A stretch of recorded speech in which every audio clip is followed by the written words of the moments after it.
مركز الملك عبد العزيز للخيل العربية الأصيلة بديراب. تعالوا نشوف.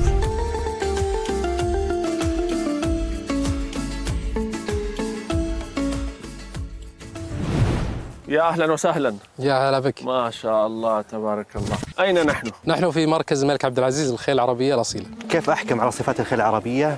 زي ما أنتم شايفين الشخير هذا موجود، الرأس الجميل، الذيل المرتفع، هذه جميعها من صفات الخيل العربية. أيضا الحركة، كيف الحافر يلمس الأرض، إيش بيلمس بكذا؟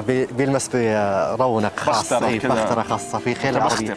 هذه فقط في الخيل العربية الأصيلة موجودة. طبعا الخيل هذه خيل الملك عبد العزيز اللي وحد عليها المملكة العربية السعودية. هذه أبنائها اللي تشوف. هذول أولاد ولا أحفاد ولا أي جيل؟ أحفاد الأحفاد. رزيق، تعرفوا رزيق؟ طبعا هذا هو العمدة، هو البيج بوس. هذا في تحته من أولاد وأحفاد 300 واحد، عمره 25 وبالتالي يعتبر في عمر الخيول عجوز يعني.